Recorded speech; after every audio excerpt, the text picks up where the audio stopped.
পৃথিবীর ক্ষুদ্রতম শব্দের দীর্ঘতম অনুভূতির নামই হচ্ছে মা।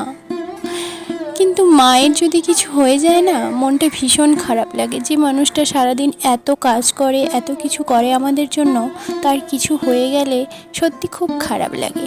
নমস্কার, আমি নির্মিতা। আপনারা সবাই কেমন আছেন? আশা করি ভীষণ ভালো আছেন, সুস্থ আছেন।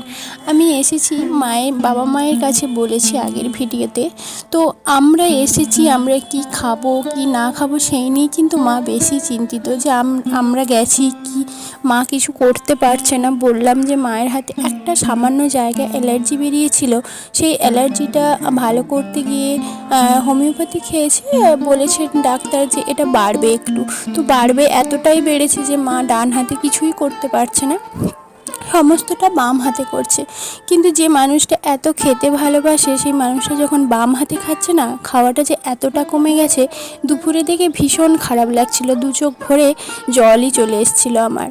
তো কি করব, মা বলল যে যেহেতু জামাই বলে কথা গেছে, তো কিছু রান্না বান্না তো করতেই হয়। তাই আমি নিজের হাতে করলাম টুকটাক, বেশি কিছু না পারলেও আয়োজন করলাম টুকটাক।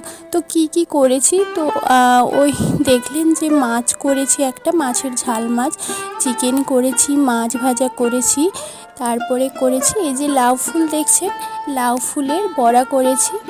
অনেক লাউ ফুল আমি আগের ভিডিওতে আপনাদেরকে দেখিয়েছিলাম যে ভীষণ আমাদের বাড়ি গাছে লাউ ফুল হয়েছে। লাউ ফুল বলবো না, এটা কুমড়ো ফুল। তো এই যে আস্তে আস্তে করে জল চেপে নিয়েছি, নিয়ে এর মধ্যে বেসন, সুজি এই সমস্ত দিয়ে করব। চলুন, এদিকে করছি মাংস।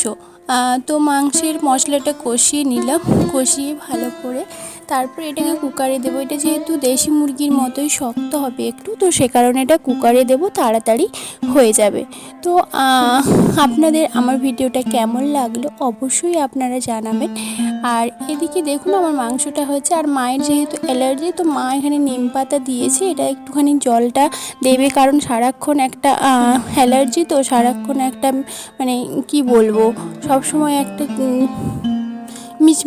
মিশ করে, মানে কি বলে এটাকে, আপনারা যাই হোক যাই বলেন। তো এদিকে হয়ে গেছে, ওটা দিয়ে মা স্নানও করবে বলল। তো এদিকে আমি বড়াগুলো ভেজে নিচ্ছি, আর বাকি যে মাছ ভাজাটা ছিল ওটাও করে ফেলছি।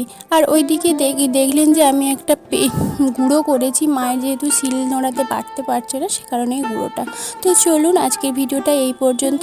আমরা দুপুরে খাবারগুলো খেয়ে নেব।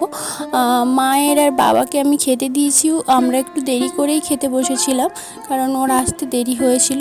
মায়ের হাত খারাপ, তাই পাশের বাড়ি থেকে এই দেখছেন, এই ভিডিওটা আমি ভীষণ ভালোবাসি, তাই মা পাশের বাড়ি থেকে বানিয়ে দিয়েছে একটা বৌদিকে দিয়ে।